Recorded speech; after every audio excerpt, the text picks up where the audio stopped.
You are watching the New American Media. All right, everybody, welcome back, or thanks for sticking around, depending if you're listening live or after the fact. My name's Brian Engelman. This is the NewAmericanMedia.com's Agree to Disagree program. Thank you for checking this out. We certainly appreciate it. If you're watching after the fact on YouTube, please click subscribe, youtube.com/thenewamericanmedia. Make sure you're following us on Twitter at American_media_. We are joined once again with Blake, the eccentric Walley. He is a radio host every Monday, Wednesday, Thursday on freedomizerradio.com. That's FREEDOMIZER, freedomizerradio.com. Monday, Wednesday, Thursday, noon to 1:30 p.m. Pacific. Blake, Benghazi. Benghazi is a story that to compare this to Watergate would be an insult to comparisons. Watergate took down a presidency, and this Benghazi thing, there is no angle that you can look at this story where any of it makes any sense. And the more layers you peel off, it gets stinkier, just like an onion. The deeper you dig, the worse it gets. There is no way this administration can justify any of it. Can you kind of give us the latest and kind of summarize where we're at with this whole Benghazi, Libya scandal where our ambassador Chris Stevens was murdered back on September 11th? Well, I guess the latest is that the so-called liberal media is kind of starting to scratch the surface a little bit of it and starting to maybe kind of put together a little bit of the information. But as I've said, been saying, I think it's pretty apparent to me. The media is very divided on this issue. Of course, we're right up in front of an election. You're saying Watergate. I totally agree, and it's far bigger than that. And it could something as far as potentially taking the president down. So I mean, this could really. It could be even history could even show this as the largest scandal in American history. I mean, it's really a huge deal, and the fact that the media has been so silent, including the administration, and the fact that it's been well, I don't know, it's getting closer to 2 months since the events happened, and we're still trying to get information out. That's where we're at here. So there's a lot of people that are in the dark on this because it hasn't been reported. They're just kind of treating this, I guess they're just trying to keep this story not talk about it until after the election seems to be the idea. But I don't know how much longer they can, hold back the dam on this one. Yeah. Pardon all the puns about being in the dark and hold back the dam with the whole Superstorm Sandy thing. But you realize then, Blake, that if there's an Obama win for U.S. president on Tuesday, people voting for Barack Obama might not be voting for Barack Obama. They might be voting for a Joe Biden presidency.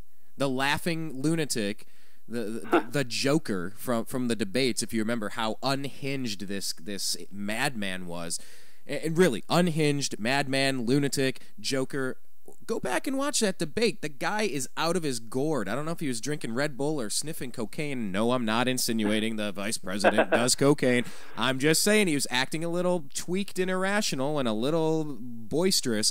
If Barack Obama is to be taken down, that was a joke, folks. If Barack Obama is to be taken down by this Benghazi thing, if he's elected, your vote for President Obama may just be a vote for President Joe Biden. What the heck would that look like, Blake? That's a good point. I'm trying to figure out, even if they can delay this thing till past the election, the Senate is getting ready to start openly questioning and really going forward with the investigation. And this could lead to, not only impeachment, but also treason. I mean, we're talking about some pretty serious issues. And the fact that they don't talk about it, and here's another note I pulled up, and I don't want to get too sidetracked, but Jay Carney, the press secretary, they have had no full briefings. They haven't had no big media events, big questioning since October 12th. So we're almost a month. It's been almost a month since they'll even address it. So they are clearly have something to hide. Otherwise, they'd be more open and honest about it. But they're clearly delaying it. And I don't think there's any way to run and hide on this one. They've managed to, slow down on Fast and Furious from all that fallout. So I think this is just too much. At some point, it's going to catch up. They got to have the questions, and this could lead to unless they come up with some incredible story or some incredible explanation for why they've been avoiding this issue. There's a possibility that even if Obama is elected, he will get impeached or maybe forced to resign like Nixon, and you could end up with Joe Biden as president. I mean, that's actually a very potential scenario, Brian. Dear American voters, remember when we heard for months about how wackadoodle it would be? To borrow a phrase from somebody that commented on last week's episode that we posted from Agree to Disagree about the HAARP, HAARP technology possibly being used to steer a hurricane. We were called wackadoodle nutjob conspiracy theorists by somebody, and it's an interesting conversation over there. But yeah, the timing was great. Timing was too much of a coincidence to dismiss the idea. That's all we were doing. But yeah, we probably got some troll from some, Think Progress or something that wants to go, insult us rather than actually dealing with, the logic there. Well, anyway. Remember when people said it would be wackadoodle? It would be crazy to say, you're going to put Sarah Palin one heartbeat away from the presidency? Are you out of your mind? Okay, you remember that from 4 years ago. That was a conversation that a lot of people had. They had a good point, and they were absolutely right. Joe Biden, President Joe Biden. But if it's their guy, they don't care. Biden. Yeah, Sarah Palin's wacky. I agree with you. But Joe Biden is a bit wacky as well, and he's just constantly full of gaffes. And he's got another one out today. I don't know if you saw that one, Brian. Oh, I thought you said. I thought you said it was like being in the path of Superstorm Sandy, being out of gas. He's full of gas. I thought you're saying gas like gasoline or bad food. Full of hot air. Full of hot air. Okay, you're saying full of gaffes. GAFFE. Yes. Yeah. What was his most recent gaffe? It's like you couldn't do this intentionally if you wanted to always be putting something stupid out there with your foot in your mouth. What was the latest one? Well, at the very least, he's hilarious. He is funny. And he's admitted that he tells it like it is, or he says what he really means, or whatever. But today's quote was, "There's never been a day in the last 4 years I've been proud to be his vice president." Say that one more time. In reference to Obama, he told an audience, "There's never been a day in the last 4 years I've been proud to be his vice president." Oh, man. So he hasn't had an entire day in the last 4 years where he's been proud. He's been... well, then there's also the one. I don't know. There's also the one where he says that the middle class has been buried under the policies of the past 4 years. The middle class has been getting kicked around a bit. He's sort of honest by accident. Yes. Accidentally honest. Future President Joe Biden, should you choose to vote for Barack Obama, future president. The next Gerald Ford. Yes. Oh, the next Gerald Ford. Explain the reference there. To Watergate, when Nixon resigned, rightfully so. Then you had, Gerald Ford become the president for a while, and that was pretty much it. That was the only other time, I believe. Wow. So this a could vote, be the second time. A vote for Obama could be a vote for Gerald Ford. How do we phrase this? A vote for Obama could be a vote for President Biden. Think about it, folks. You saw him in the debate. You listened to the man talk. Wow. I couldn't even imagine this country under more fantastic stewardship. Just crazy Uncle Brian, Joe. Okay, sorry. I think we're getting sidetracked. I know we do want to talk about the election, but I think we're getting a little off the Benghazi subject. Yeah, although it's hilarious to rip on Biden here. Okay, let's steer us back. Give us kind of where we're at. Give us a little highlight of where things stand as of today. Well, I know there was a story about some emails that have been leaked, and that the press is supposedly sitting on them. I guess they're just, like I said, they want to push this past the election, not cause it to be a distraction. And it is kind of an odd circumstance. What would happen if they did the investigation and, say, Obama resigned? Now, I don't think Obama would ever sit down and resign. I think they'll do whatever it takes to keep him in power. But as we've said, it could lead to the Biden presidency. But let me pull up the last article today. They're trying to put together timelines. They keep going after all the different. I mean, all these departments. There was 300 or 400 emails or different people that were even involved in various departments sending emails around. They knew of these attacks like a couple hours at least of when they started happening. So let me see if I can. So we've got the Benghazi drip, drip, drip from Jake Tapper out of ABC today. So they're still trying to. He does put together. There's obviously some wrongdoing, and they're trying to figure out, who ordered stand. I mean, there was stand-down orders given, and so they're trying to determine, I guess, it wasn't from the CIA, so who's ordering stand-downs? Because obviously they knew this attack was going on and supposedly refused to give any backup. And there was actually people that disobeyed direct orders, putting their military careers on the line to go and save these people. There's only 4 of them. They've been asking for security for months, and that was another thing. They uncovered some cable that was clearly stating that they were behind enemy lines. There was all kinds of other bad groups around the area. They needed more security. They were really nervous. And they were just denied. They were just left out on an island by themselves, and eventually they got overtaken. And then they just made up a big story saying that it was all because of some YouTube video, and that was obvious. And that's the other thing. That was a direct lie. And so they were deliberately lying to the people about this. So it's a huge deal. And today I think the best article I found today, as in November 2nd, was actually ironically over from a former presidential candidate, Pat Buchanan. Good old out Pat. Of WorldNet Daily. Yeah, good old Pat, who was I think also fired out of MSNBC along with many others that seem to be a little bit, you agree or disagree with Pat Buchanan. He's have a little bit more integrity than most. So let's see. Yeah, they got rid of Dylan Ratigan too. Dylan Ratigan was saying a lot of things that maybe didn't toe the company line over there at MSNBC. So they get replaced by people like Al Sharpton and Martin Bashir.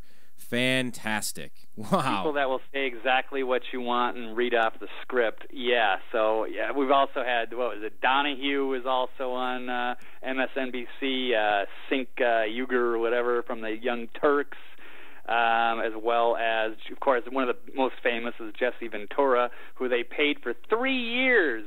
They honored his contract for 3 years and paid him not to be on TV. So, I mean, that goes to show you how MSNBC works. Yeah, so, I'm ready to sign one of those contracts, Blake. We need to negotiate one of these contracts.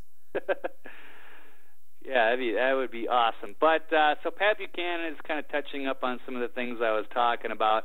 He says on June 6th, so we got about 5 months ago, there was a bomb planted at this U.S. compound in Benghazi. That ripped a 12-foot wide hole in the outer wall. That would kind of freak you out about extra security. Yeah, maybe a little. 5 days later, a British ambassador's motorcade was hit by an RPG, wounding a couple people, and then the next day they got the hell out of there. So at the same time, the Red Cross also got out of there. So all they had left was these few people that were sitting around in Benghazi in this compound. So they're kind of going over some of these. They said there's 10 Islamist militias and training camps in that area around that. So after there was a power vacuum after they overthrew Gaddafi, so then there's a bunch of just radical Islamist militias that were around that area, and you've only got a group of like 4 Americans sitting there, including an ambassador. They're calling for extra security, and there is no requests, and they were not aided in any way, even though there was plenty of money and resources. So I guess on August 16th there was a cable that went to the State Department describing imminent danger, saying that the compound could not defend itself against any kind of, quote, coordinated attack. And it was also, this cable is on August 16th, this is almost a month before the attack, was sent to Hillary Clinton and signed by Ambassador Chris Stevens. So then, of course, September 11th rolls around, Ambassador Stevens dies, and they're calling this thing the smoking gun, this cable that was, basically asking, I don't want to say begging, but said that they could not defend themselves. I would. They were behind enemy lines. I would be begging. I'd be kicking and screaming, yeah. begging and pleading. You take a look at this situation, Blake, and there are 2 things to consider. Was this intentional, or was this completely incompetent? Is there a third option I'm not seeing here, intentional or incompetent? Is there something in between these that I'm not seeing or understanding? I think there's no way there's an incompetence. You can't make that argument. Maybe I'm sure they could try to, the liberal media or people that maybe have something to hide would call this incompetence or security failures, and I don't know. They're just trying to pass the blame, play the blame game and stonewall and just maybe hope this whole thing magically goes away. I don't think that's going to happen. So, they've got a huge mess, and so. So if you don't think it could be incompetent, because the cables are showing and the emails are all of the information is saying they're well aware of all of the attacks. They're well aware that he's begging and pleading for extra assistance over there. It's coming out that Tyrone Woods, the former Navy SEAL, ignored orders to stand down, being told 3 times, just let it happen. No, don't go in there. Panetta saying, well, our policy is that we don't send people in until we know what's going on. And I've listened to military leaders on different programs saying, that's garbage. Most of what we get when we're in these outfits, you get something half drawn or sketched on a back of a napkin and say, this is kind of what we know. Go in and figure it out. They know what their consulate looks like. They know what the facility looks like. They know what's going on because they've been receiving updates that it's getting dangerous and more dangerous and out of control. They knew exactly what was going on. So why in the world, Blake, would they have intentionally allowed this to happen if it's not complete incompetence? So let's just say, let's take incompetence out of the equation for a minute and say, well, okay, it might have been completely incompetent. However, maybe that's less likely than they wanted this to happen or they allowed it to happen, because you're hearing these other stories that Chris Stevens was involved in gun running, trying to take arms through Libya, through Turkey, over to Syria. Every time you peel it back, it gets more and more confusing, and it never gets better for this failed Obama administration. Yeah, I would say, just using my critical thinking skills, you can call me a conspiracy theorist, but if you take incompetence out of the equation, because these people clearly knew and they lied about it, so, and there's the proof is in the cables, and the emails. I guess the idea is it was an October surprise. I mean, obviously, Obama does not have this election in the bag. It's not completely unheard of to maybe set up some sort of an event that kind of boosts your ratings right in front of the election. That's always a good thing. So the idea that they had lower security and that they were denied requests for extra security leads to a conclusion, and it's not just my own here. Many people think that this was it was supposed to be a kidnapping that got botched. That Ambassador Stevens that the lowered security was so they could go and grab this guy, and it's some sort of like a Iran hostage type of thing, and then Obama looks like the hero for grabbing Stevens and saving him or exchanging him. There's the blind sheik is one of the things that I hear involved as far as this theory goes. But you're also right talking about there's a potential gun running scenario. Glenn Beck is broken that one. There's logical arguments to be made from both sides of that, and the fact that the administration has been stonewalling and has been lying about this since the beginning shows that they've obviously got something major to hide. So until they address these claims, you can take either one of them. But there's certainly, I just can't believe that there's incompetence. There's no way. I mean, they're trying to say that, they're just trying to get all the information and then take the lesson and not repeat the same mistakes that happened that time. But I'm not buying that. So you can make up any logical story, I guess. As long as you keep certain facts there. But I think that's what I would go with, is that this was a botched kidnapping and for October surprise. Well, maybe there was gun running also involved, and you could do both of those. You could combine them at some level too. Well, he was meeting with certain people, leaders, and such. According to the Glenn Beck journalism. Okay, and he was supposedly meeting with what? One of the high-ranking Turkish officials. Whether they were running guns, it's hard to say. But then the attacks broke out something like an hour after this meeting, the last meeting, took place. Well, remember when the supposed, and I'm saying supposed because I never saw the video, I never saw the photo, we never got a clear story about the Bin Laden raid. Remember when that came out and the story kept changing data every couple of hours? They're contradicting their own story. No, it didn't happen like this. Well, actually, let me clarify. It was that. Well, remember when I clarified the thing that I said the first time? Actually, it's this third thing. It seemed like a fabricated story, or they're trying to cover up a cover-up, or they're trying to lie about a lie about a lie. And it just... You remember what I'm talking about, where the story was changing every time you learned part of the story, it changed? Oh, yeah, no, it happens quite a bit. It happened with 9/11. It happened with Oklahoma City. They had to keep increasing the size of the fuel fertilizer bomb or whatever. Like people would go, hey, that doesn't make any sense. And they go, did we say it was only this much? We meant this much. And yes, it's always changing the story, or with Bin Laden, and did he have a gun, and a bunch of his wives were up to the rescue, and the helicopter that got blown up. I mean, there's just so many things that went wrong with that story. And then of course they threw the evidence into the sea, and then I think most of the SEAL Team 6 that was involved in that raid later happened to get blown up on a helicopter in Afghanistan. They loaded them all up onto this old what was a National Guard helicopter for some reason. They packed them all in, and that got shot down. It was a coincidence. So it almost seemed like the one of my favorite movies, Star Trek VI, The Undiscovered Country.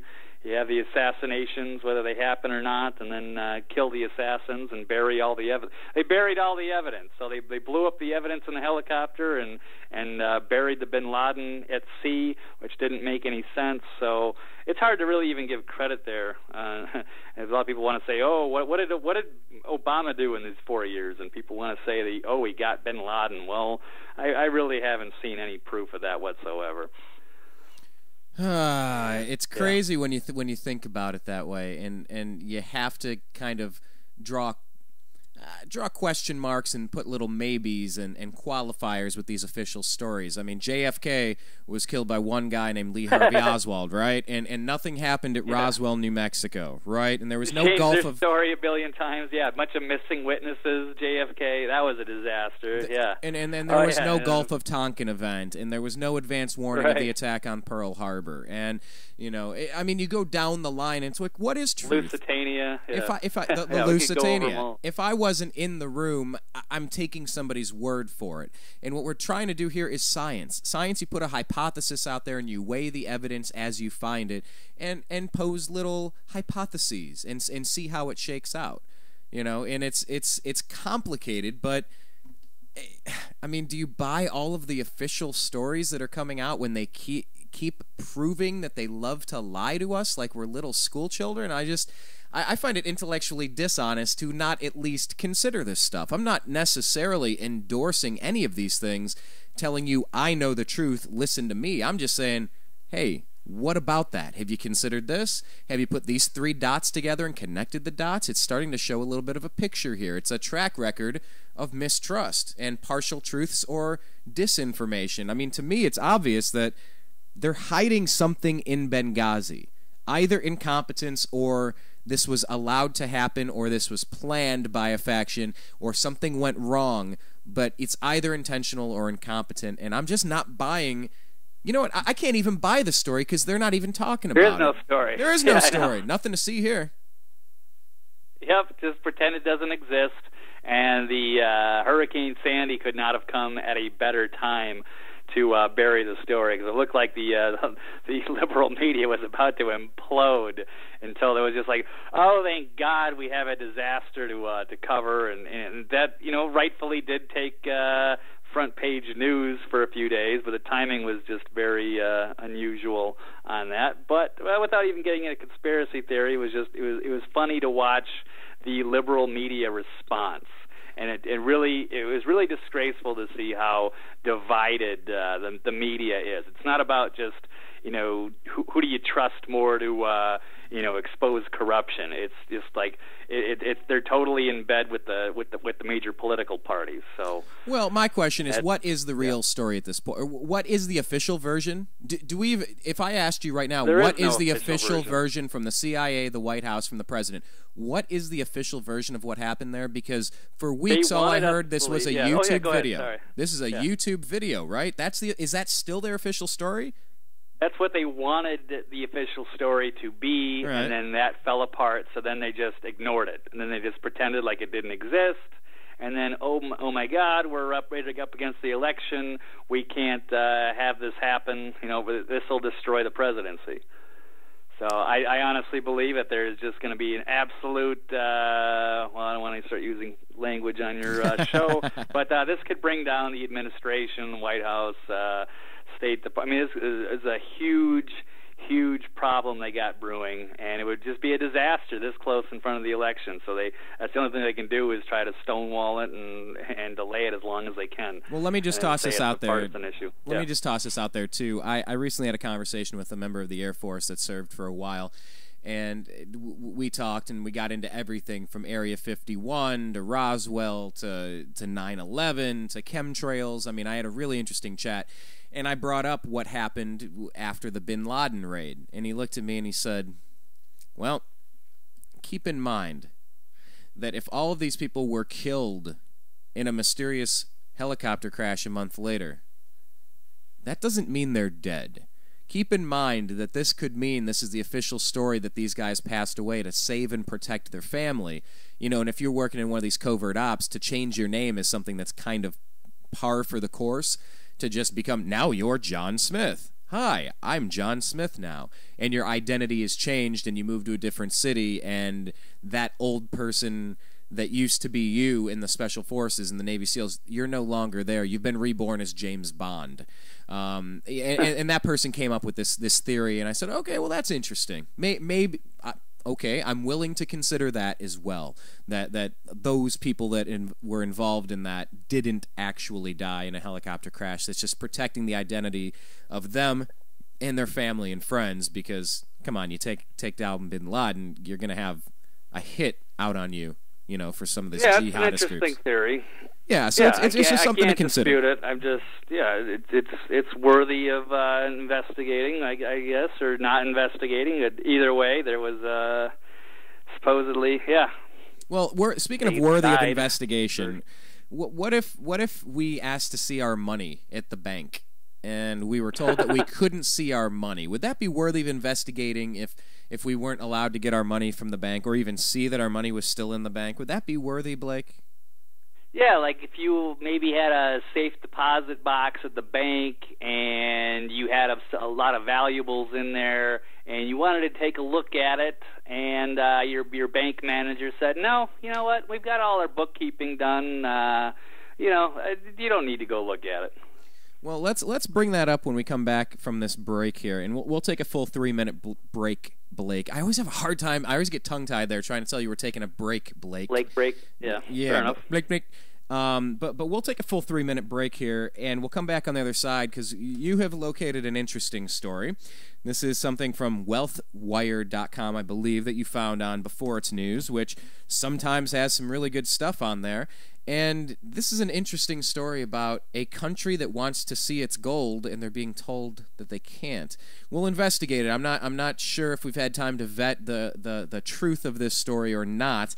So we'll preface it with I don't know. Found this. We're going to read it. Let's take a look and continue investigating, because it seems like one of these countries wants to take a look at their gold, and they're being told no. So we'll get to that on the other side with Blake, the Eccentric Walley. Blake is a radio host and a blogger. His home site is eccentricperspective.com. He is a radio host over at the freedomizerradio.com network. You can go ahead and find him every Monday, Wednesday, Thursday from noon to 1:30 p.m. Pacific, and you can follow him on Twitter at Eccentric99. You can also get his podcasts from Eccentric Perspective on iTunes if you just go ahead and do a search for Eccentric Perspective. Those will be delivered right to your computer. How wonderful that would be. My name is Brian Engelman. You're listening to Agree to Disagree on the TNAM radio network. Please make sure, if you're listening to this on YouTube, that you click subscribe and tell some of your friends and leave some of the comments below. Join our conversation. This is a conversation. This isn't a diatribe. This isn't a soliloquy. This isn't a one-way street here. This is back and forth. You have some ideas. You have some stuff to dispute. You want to add something to the conversation. Leave your mostly civil conversation underneath on the YouTube page under the comments section, and follow us on Twitter at American_media_. We'll be right back in just a second here on Agree to Disagree. You are listening to the Agree to Disagree program on the newamericanmedia.com.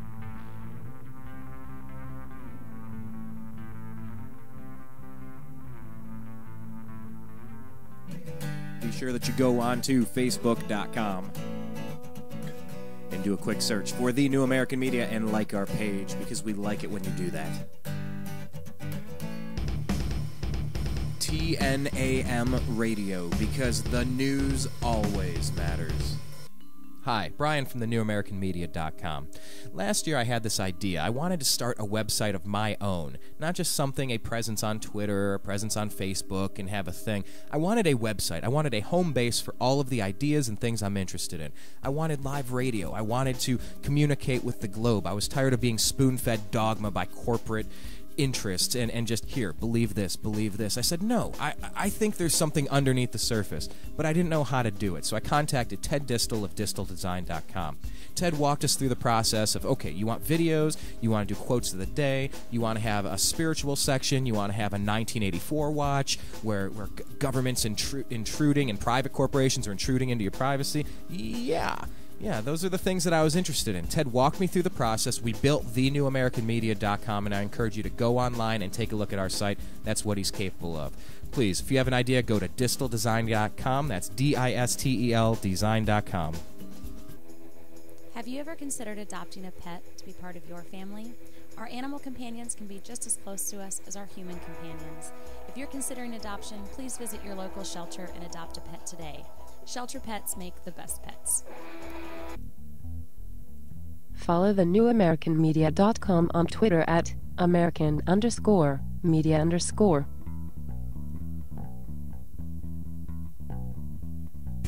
This is The New American Media. Hi, it's Brian from thenewamericanmedia.com. I'm a sports fan. I was raised in Cleveland, spent 25 years in Ohio.